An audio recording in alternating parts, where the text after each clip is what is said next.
Vijayawada university మంచి భవిష్యత్తు కోసం తెలుగు విద్యార్థులు ఇష్టపడే యూనివర్సిటీ. కాల్ 9059052378 9059052379. నమస్తే, welcome to I dream inside politics with కవిత.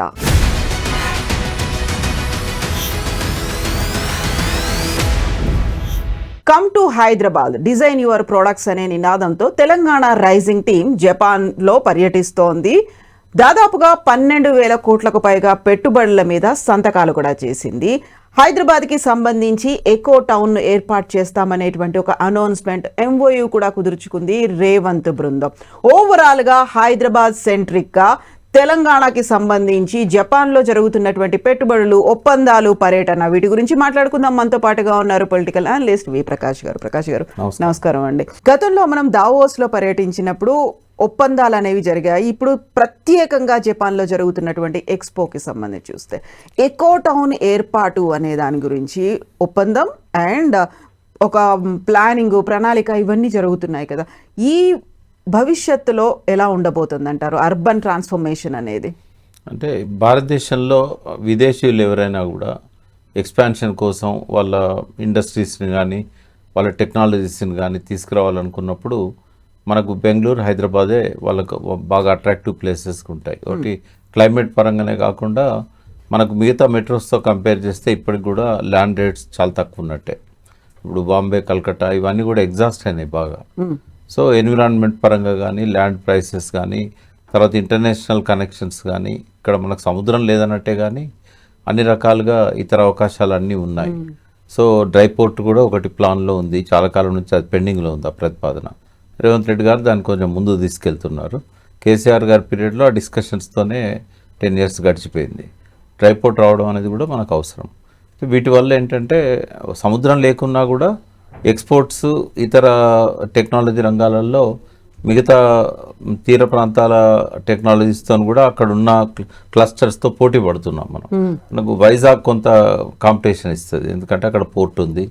తర్వాత అమరావతి ఇప్పుడు దాన్ని డెవలప్ చేయాలని చంద్రబాబు నాయుడు గారు అనుకుంటున్నారు.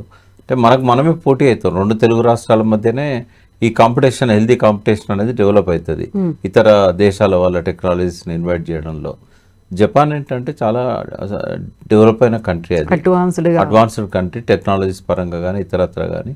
సో ఇప్పుడు AI డాటా సెంటర్ క్లస్టర్ ఒకటి 10,500 కోట్లతోని ఒక ఒప్పందం అయింది రేవంత్ రెడ్డి గారి సమక్షంలో.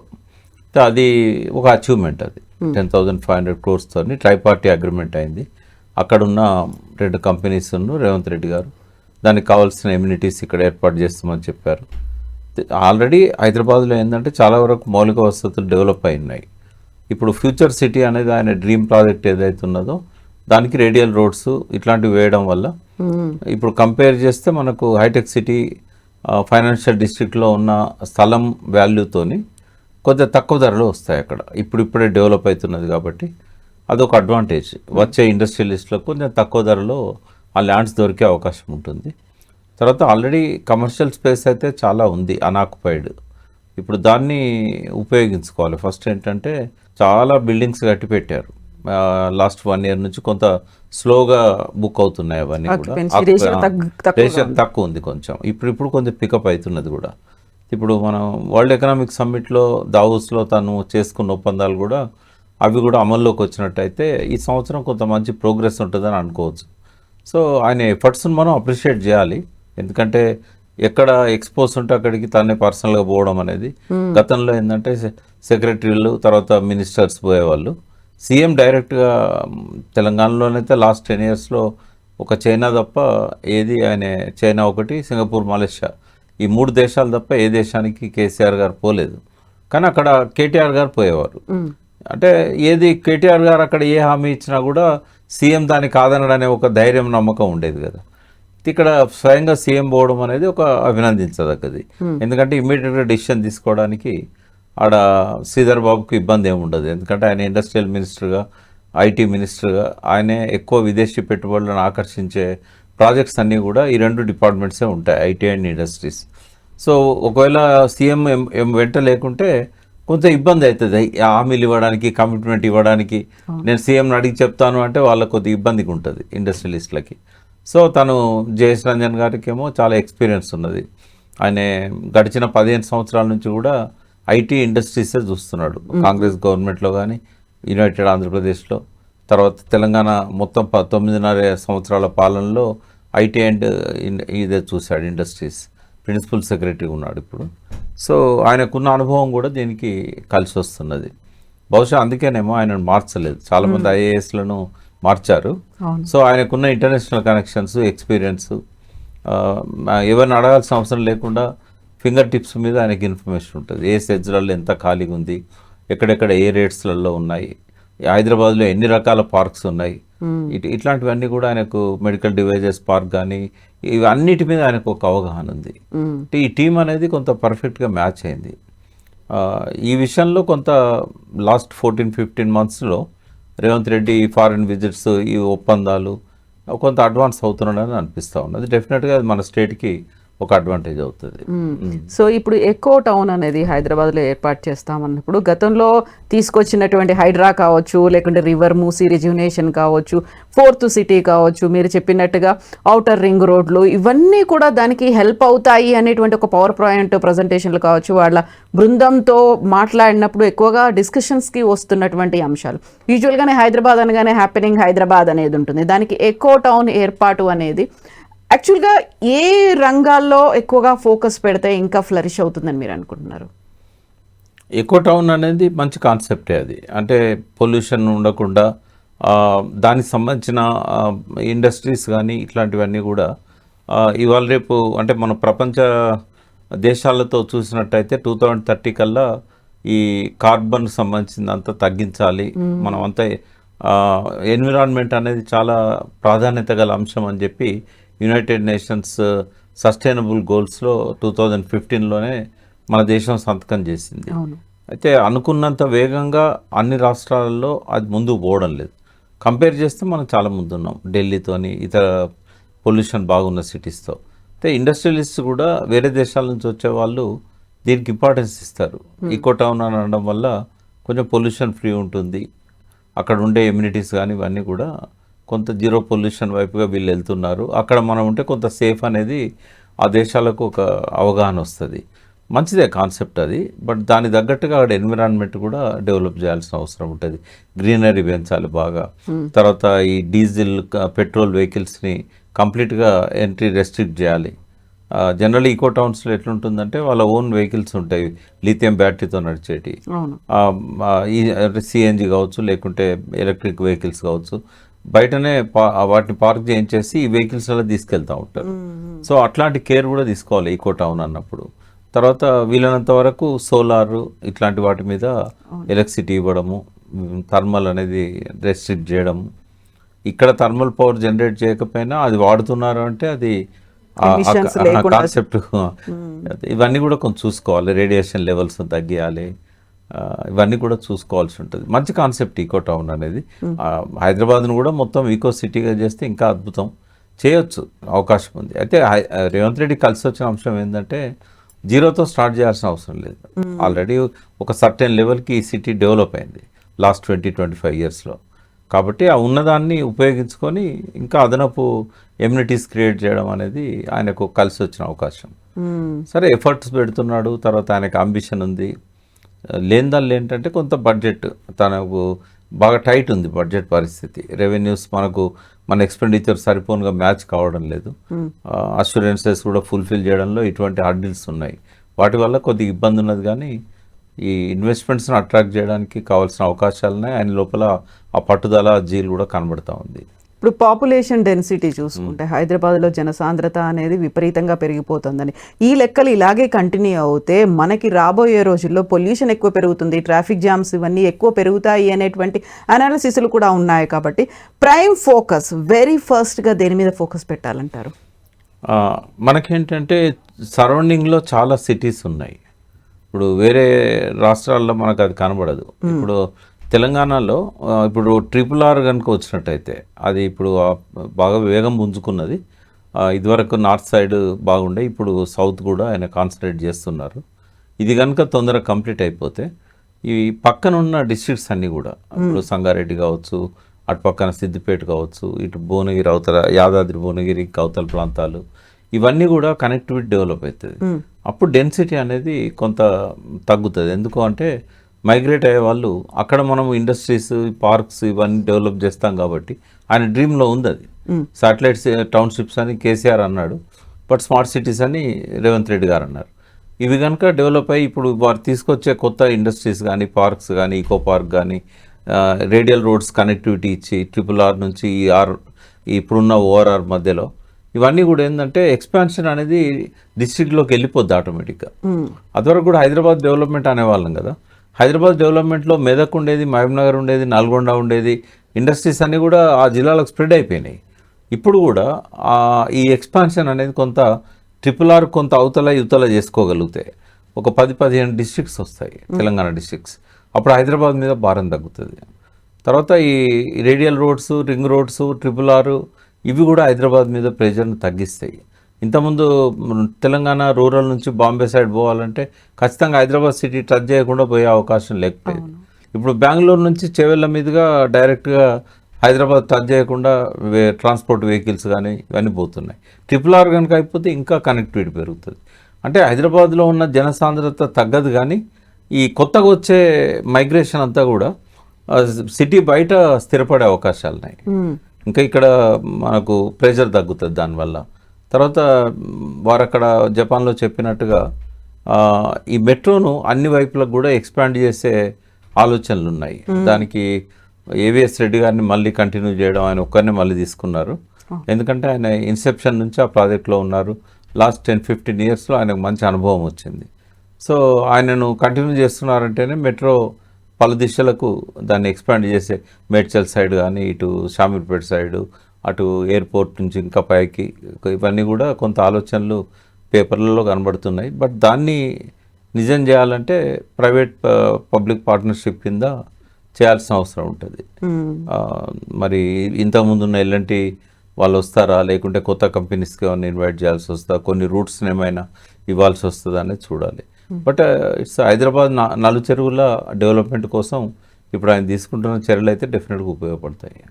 సో గతంలోనే మనం మూసీ రెజ్యూనేషన్ ప్రాజెక్ట్ కావచ్చు, లేకుంటే హైడ్రా వచ్చినప్పుడు వచ్చినటువంటి ఒక అపోజ్ అనేది కనిపించింది, వ్యతిరేకత ఉంది, ఆందోళనలు, నిరసనలు ఉన్నాయి. మళ్ళీ ఇప్పుడు మెట్రోని ఎక్స్పాండ్ చేస్తున్నాము, దాన్ని విస్తరిస్తున్నాము అనుకున్నప్పుడు, 4th సిటీ కడుతున్నాము అనుకున్నప్పుడు, ఎక్కువ టౌన్కి ఏర్పాటు చేస్తున్నాం, ఇలాంటివి కొన్ని అటు ఇటుగా ఆటుపోట్లు అనేవి ఉంటాయి. వాటన్నిటిని ఓవర్కమ్ అయ్యి ముందుకెళ్ళాలి అంటే కన్విన్స్ చేయాల్సింది ఎవరిని, ఎలా ముందుకెళ్ళాలంటే? ఎవరు నష్టపోవడానికి సిద్ధంగా ఉండరమ్మా. ఇప్పుడు మా ల్యాండ్ పోతున్నది అని అంటే వాళ్ళు డెఫినెట్గా ప్రొటెస్ట్ చేస్తారు. అయితే మనము గవర్నమెంట్ రేట్ ప్రకారం కాకుండా మార్కెట్ రేట్ ప్రకారంగా ఆ ల్యాండ్ అక్వైర్ చేసినట్టయితే డెఫినెట్గా వాళ్ళు ముందుకు వస్తారు. బడ్జెట్ కొంచెం పెంచుకోవాలి, వాళ్ళని సాటిస్ఫై చేయాలి. ప్రజా అవసరాల కోసం ఏ ల్యాండ్ అయినా తీసుకునే రైట్ ప్రభుత్వానికి ఉన్నది. బట్ ఈ ప్రొటెస్ట్లు ఇవన్నీ ఆగాలనుకున్నప్పుడు కొంత వాళ్ళని సాటిస్ఫై చేసే విధంగా ల్యాండ్ రేట్స్ పెంచాలి. అప్పుడు కేసీఆర్ గారికి కూడా ఇదే కాళేశ్వరం ప్రాజెక్ట్ ఎక్స్పాన్షన్లో చాలా ఇబ్బందులు వచ్చాయి. అప్పుడు 1.5-2 లక్షలు కూడా లేకుండే తెలంగాణ వచ్చిన కొత్తలో. అయితే 1-2 సంవత్సరాలలోనే రేట్లు విపరీతంగా పెరిగిపోయినాయి. పెరిగిపోవడంతో ఆయన ఒక స్టేజ్లో 7.5 లక్షలు, 1.5 లక్షలు ఇచ్చిన దగ్గర 7.5 లక్షలు ఇవ్వాల్సి వచ్చింది. దానికి కూడా సాటిస్ఫై కాకపోతే 15-20 లక్షల దాకా కూడా పోవాల్సి వచ్చింది. అంటే అగ్రిమెంట్స్ చేసుకోవడం, వాళ్ళతో కూర్చొని మాట్లాడి కోర్టు దాకా పోకుండా ఇష్యూని రిజాల్వ్ చేయడం, ధర్నాల దాకా రానియకుండా. ఒక్క ఏరియాలో తప్ప గజ్వేల్ జిల్లాలో ఈ అంతటా కూడా గజ్వేల్ ఏరియాలో ఒక దగ్గర మాత్రమే కాళేశ్వరం మల్లన్న సాగర్ దాని దగ్గర వచ్చింది. అయితే రేవంత్ రెడ్డి గారికి ఆ ఛాలెంజెస్ ఉన్నాయి ముందట. ఇప్పుడు ఆయన లగచర్లది ఇన్సిడెంట్ కావచ్చు, ఇట్లాంటివి ఫోర్స్ఫుల్గా కాకుండా కన్విన్స్ చేసి తీసుకున్నట్టయితే బాగుంటుంది. మూసీలో కూడా ఆయన డబుల్ బెడ్రూమ్స్ ఏవైతే కేసీఆర్ గారు పీరియడ్లో కట్టినవి ఉన్నాయో అప్పుడు అలాట్ చేయలేదు. దాదాపు 70,000-80,000 దాకా ఉన్నాయి. అయితే వాటిలలో నేను మిమ్మల్ని అకామిడేట్ చేస్తా అని చెప్పారు. అయితే అవి బాగానే ఉంటాయి వాళ్ళకు, కానీ మూసీలో ఉన్న ఈ మురికి ప్రాంతాలలో ఉండేదానికంటే 100% బెటర్ అవి.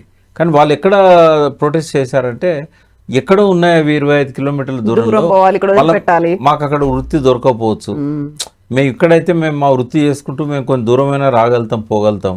అయితే మళ్ళీ కొత్తగా కట్టాలి. ల్యాండ్ లేదని కాదు, రేస్ కోర్స్ ల్యాండ్ ఉంది, గోషామాల్ది అంటే ఇప్పుడు దాన్ని హాస్పిటల్ కోసం తీసుకున్నారు. బట్ చెంచల్గూడ జైలు ఉంది, జైలు షిఫ్ట్ చేయాల్సింది ఏదో ఒక రోజు. అంటే ఎక్కడైతే వాళ్ళను తీసేస్తున్నారో వాళ్ళ ఇండ్లు, దగ్గరలో ఇవ్వగలిగితే డెఫినెట్గా అది అడ్వాంటేజ్ అవుతుంది. అయితే ఈ విధానాన్ని రేవంత్ రెడ్డి గారు అనుసరించాలి. వారి మదిలో ఉన్న ఈ ప్రాజెక్ట్స్ అన్నీ కూడా ఇంప్లిమెంట్ కావాలంటే ప్రజల నుంచి వీలైనంత వరకు ప్రొటెస్ట్ రాకుండా చేసుకోవచ్చు. మూసీలో కూడా అంత తొందరగా మనము దాన్ని రివైవ్ చేయలేం, ఇట్ టేక్స్ టైం. కాబట్టి దూకుడుగా పోకుండా సంయమనంతో పోతే నెగిటివ్ టాక్ రాదు, ప్రతిపక్షాలకు అస్త్రాలు ఇచ్చే పరిస్థితి ఉండదు. ఈ చిన్న ఇష్యూ దొరికితే చాలు డెఫినెట్గా అపోజిషన్ పార్టీస్ అక్కడ ఉంటాయి. అవి ఆ అవకాశాలు ఇవ్వకుండా తను ప్లాన్ చేసుకోవాలి. ఆ హైడ్రా కూడా ఏంటంటే చాలా కాంట్రవర్షియల్ ఇష్యూస్ ఉంటాయి. అయితే ముందేంటంటే కన్విన్సింగ్గా పబ్లిక్ విషయంలో నిన్న వసంత కృష్ణ జరిగింది. ఆయన చెప్తున్నది ఏంటంటే నేను అన్ని చూస్తే తీసుకున్నాను, కోర్టులో తీర్పులు ఉన్నాయి, తర్వాత ప్రభుత్వమే మాకు అమ్మింది భూములన్నీ అని ఆయన చెప్తున్నాడు. లేదా ఆయన అన్ని ఫేక్ డాక్యుమెంట్స్ అని చెప్పి రంగనాథ్ గారు చెప్తున్నారు. అంటే ఇన్సిడెంట్ అయిన తర్వాత ప్రభుత్వానికి చెడ్డ పేరు వస్తుంది. ఇన్సిడెంట్ కాకముందే ఇగో ఈ పద్ధతిలో ఉన్నది కాబట్టి మేము దీని మీద అటాక్ చేస్తున్నామని చెప్పి ఒక స్టేట్మెంట్ ఇచ్చి పోయింది అనుకోండి, పబ్లిక్ ఇంకో తిరిగా దాన్ని తీసుకుంటారు. ఈ చిన్న చిన్న కరెక్షన్స్ అవసరం. అంటే నోటీస్ ఇస్తేనే వాళ్ళు కోర్టు పోయి స్టే చేస్తారు.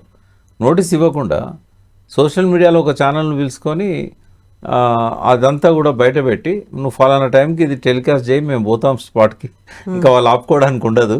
అంటే సాటర్డే సండే వద్దని హైకోర్టు చెప్పినా కూడా వాళ్ళు సాటర్డే సండే పోకపోతే ఒక్క పని చేయలేరు.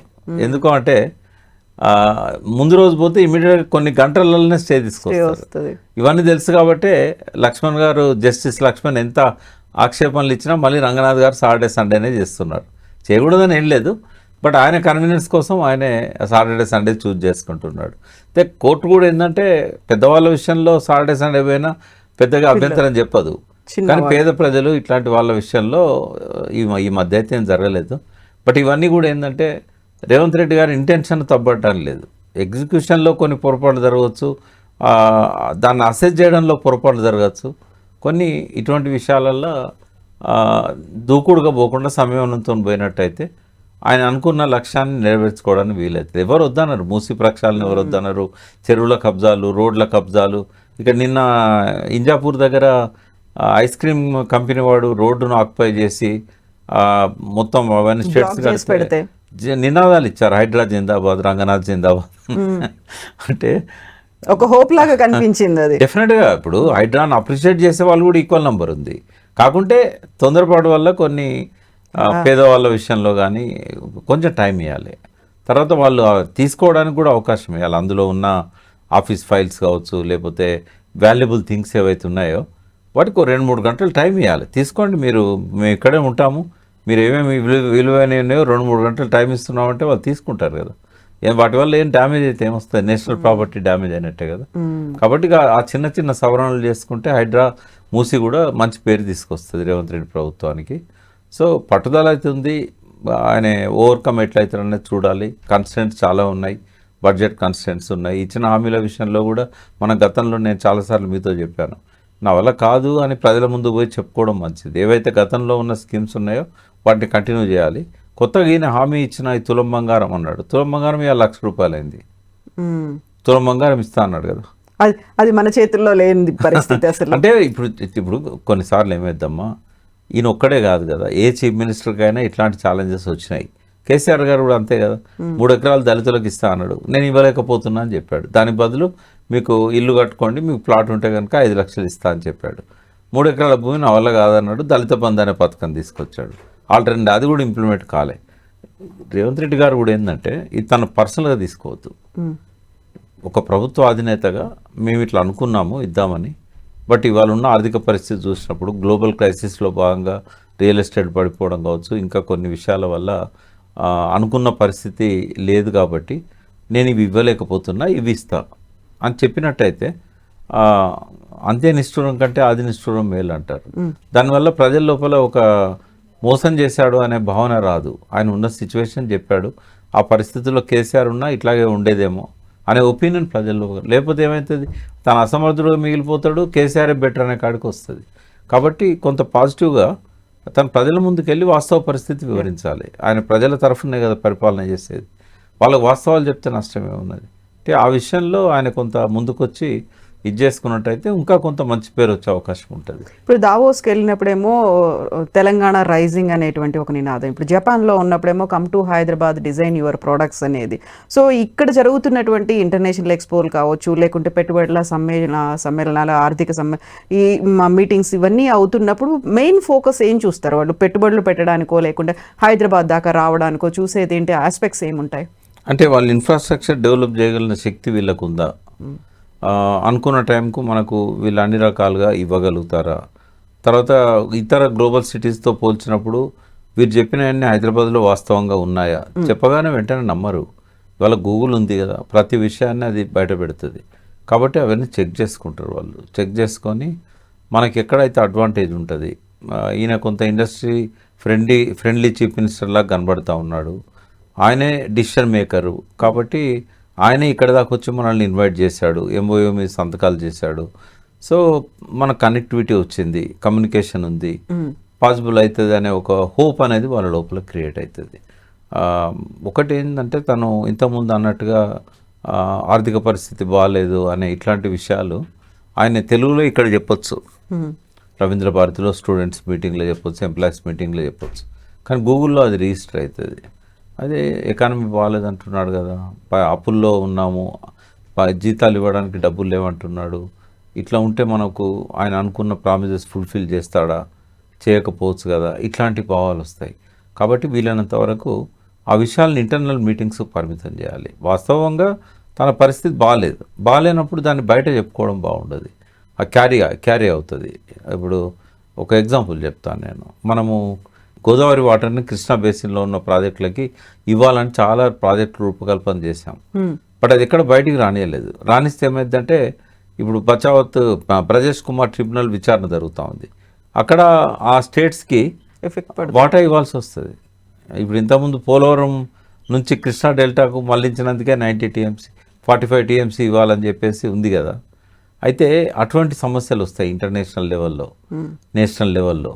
కాబట్టి పబ్లిక్కు చెప్పే విషయాలను మీడియా పరంగా కాకుండా ముఖ్యమైన మీటింగ్స్లలో, క్లోజ్డ్ డోర్ మీటింగ్స్లలో చెప్పుకోవాలి. ఇవన్నీ మనము గూగుల్లోకి ఎక్కేటట్టుగా ఉన్నట్టయితే ఇది మనకు అడ్వర్స్ ఎఫెక్ట్ అవుతుంది. కాబట్టి రాష్ట్ర ప్రభుత్వం చేస్తున్న మంచి గురించి బయట ప్రపంచానికి చెప్పడం అవసరం. బట్ మన లోపాల గురించి, మన రాష్ట్రంలో ఉన్న ప్రతిపక్షాలకు సంబంధించిన అంశాల గురించి ఇవన్నీ గడప దాటకపోతే మంచిది అనేది. తర్వాత గతంలో ప్రతిపక్షాల గురించి తను వాళ్ళ కాన్ఫిడెన్స్ గెలుచుకునే విధంగా చేయలేకపోయినా కమ్యూనికేషన్లో ఉండడం అనేది కొంతవరకు వాళ్ళ హేట్రీట్ని తగ్గించినట్టు అవుతుంది. ఉదాహరణకు తను జపాన్ పోయి వస్తాడు, రాగానే ఫస్ట్ చేయాల్సిన పని ఏంటంటే వీలైనంత వరకు ప్రతిపక్ష నాయకులందరినీ, అపోజిషన్ లీడర్స్ని కూర్చోబెట్టి, తన క్యాబినెట్లో ఉన్న ముఖ్యమైన వాళ్ళని కూర్చోబెట్టి, సెక్రటరీస్ని కూర్చోబెట్టి అచీవ్మెంట్స్ గురించి బ్రీఫ్ చేయాలి. చేస్తే ఏంటంటే ఇక రోజు మీడియాలో అదే పనిగా నెగిటివ్గా మాట్లాడడం అనేది ఉండదు. ప్రతిపక్షాలకు నెగిటివ్ న్యూసే వాళ్ళకి కావాలి, 24 గంటలు పాజిటివ్స్ మీద వాళ్ళు మాట్లాడారు.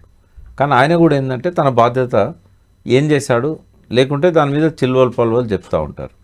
అంటే న్యూసెన్స్ వాల్యూని కూడా తగ్గించుకోవడం అనేది ఆయనకు కొంత అవసరం, పర్టికులర్గా మన స్టేట్లో. అది ఇవన్నీ చేస్తే డెఫినెట్గా రాబోయే రోజుల్లో తను ఇప్పుడు సఫిషియెంట్ ఎక్స్పీరియన్స్ వచ్చింది. మొదట్లో అయితే ఆయన ఎక్స్పీరియన్స్ లేదు, మంత్రిగా కూడా చేయలేదు. బట్ ఇప్పుడు ఏంటంటే 16-15 నెలలు కాలం గడిచింది కాబట్టి ఆయనకు కొంత అనుభవం వచ్చింది, ఏంటి అనేది తెలిసింది. ఇప్పుడు ఆ మెచ్యూరిటీతో ముందుకు పోతే డెఫినెట్గా ఆయన అనుకున్న లక్ష్యాలు ఆయన సాధించగలుగుతాడు. గతంలో ఏంటంటే కాంగ్రెస్కి ముఖ్యమంత్రులను మార్చిన అనుభవం ఉంది. దానివల్ల కూడా ఆయనకు డీస్టెబిలైజ్ అవుతానేమో అనే ఒక భయం ఉండొచ్చు. పార్టీలో చాలామంది సాటిస్ఫాక్షన్తో లేరు కాబట్టి ఈయన మీద కూడా చాలామంది పోయి ఢిల్లీలో కంప్లైంట్స్ ఇచ్చారు. కాబట్టి నన్ను ఎక్కడ డీస్టెబిలైజ్ చేస్తారో అనేది, ఒక డీథ్రోన్ చేస్తారో అనేది ఉంటుంది భయం ఆయనకి. బట్ ఇప్పుడు ఏంటంటే కొంత స్టేబుల్ అయ్యింది ఆయన. ఇప్పుడు రాహుల్ గాంధీ ఏంది, సోనియా గాంధీ ఏంది, తనకు మల్లికార్జున ఖర్గేతోని, అక్కడున్న ఇన్ఛార్జెస్తోని, వీళ్ళతో ఉన్న సంబంధాలన్నీ కూడా తనకు అర్థమైపోయింది, ఎవరితో ఎట్లుండాలో తెలిసిపోయింది. ఇప్పుడు ఫుల్ టైం యాక్టివిస్ట్గా మీనాక్షి నటరాజన్ గారు ఉన్నారు. వారి యాక్టివిజం కూడా ఆయన గ్రహించిండు. అందుకే ఆమెతోనేమి కాంట్రవర్సీస్ పోవట్లేదు. కొన్ని ఇష్యూస్ ఇప్పుడు మన హైదరాబాద్ సెంట్రల్ యూనివర్సిటీ ఇట్లాంటివి వచ్చినాయి. వచ్చినప్పుడు ఒక స్టెప్ వెనక్కి తీసుకుంటే తప్పేం లేదు, దాన్ని డిఫీట్ లాగా చూడొద్దు. ఇప్పుడు కొన్ని మంచి పనులు చేయడానికి ఇనిషియేటివ్ తీసుకుంటారు, తెలుసో తెలియకో లేకపోతే చట్టపరంగానో చట్ట విరుద్ధంగానో కొన్ని వాస్తవాలు బయటకు వచ్చినప్పుడు ఇది చట్ట విరుద్ధమైంది లేదా ఇది యాంటీ ఎన్విరాన్మెంటు, ఇలా ఫారెస్ట్ పర్మిషన్ తీసుకోలేదు, ఇట్లాంటివి ఎప్పుడైతే వస్తాయో ఒక స్టెప్ వెనక్కి వేయడంలో తప్పేం లేదు. చెప్పుకోవాలి, ఎక్స్ప్లెనేషన్ ఇచ్చుకోవాలి, ఇది నా నోటీస్లో లేకుంటే జరిగిపోయింది, ఇంకోసారి ఇది ఇట్లాంటివి జరగవు. ప్రజల డిమాండ్ మేరకు మనకు వేరే రకాల అవసరాల కోసం దాన్ని అక్వైర్ చేయాలనుకున్నా కూడా ఎన్విరాన్మెంట్ కన్సర్న్, ప్రజల డిమాండ్ దీన్ని దృష్టిలో పెట్టుకొని దీన్ని హైదరాబాద్ సెంట్రల్ యూనివర్సిటీకి ఇవ్వడానికి లేదా ఈకో జోన్గా దీన్ని మేము ప్రొటెక్ట్ చేయడానికి మేము స్టెప్స్ తీసుకున్నాం, తప్పేం లేదు. అంటే ఆ రకంగా ముందుకు పోతే ఎక్కువ ప్రజాభిమానాన్ని గెలుచుకునే అవకాశం ఉంటుంది, విమర్శలు తన మీద వచ్చినాయి కొన్ని తగ్గించుకునే అవకాశం ఉంటుంది. అట్లా మంచిగా పోయినప్పుడు ఎవరన్నా ఆయనను విమర్శించినా కూడా ప్రజలు దాన్ని పెద్దగా పట్టించుకోరు, మంచిగానే పోతున్నాడు కదా అన్నట్టు ఉంటుంది. కొన్ని ఇటువంటి విషయాలలో హామీల విషయంలో కూడా ఆయన కొంత ఆచితూచి మాట్లాడితే మంచిది. మార్చి 31 లోపల మొత్తం మేము ఇచ్చేస్తాం, రైతు భరోసా 2 lakh లోన్ మాఫీ ఏదైతే ఉన్నదో రుణమాఫీ అని చెప్పి అన్నారు. ఆర్థిక పరిస్థితి ఆయనకు అనుకూలించలేదు, తప్పేం లేదు, మినిస్టర్స్తో చెప్పేయాలి. తుమ్మల నాగేశ్వరరావు గారు చెప్పారు, అనుకున్నాం కానీ మేము ఆ టైం లోపల ఇవ్వలేకపోయినాం, బట్ డెఫినెట్గా ఇస్తాము, ఇంకొంచెం గడువు అవసరము. ఇది పాజిటివ్ అప్రోచ్. పాజిటివ్ అప్రోచ్తో పోతే ఇబ్బంది ఏమి ఉండదు. ఎస్ ప్రకాష్ గారు, థ్యాంక్ యూ సో మచ్ అండి, థ్యాంక్ యూ.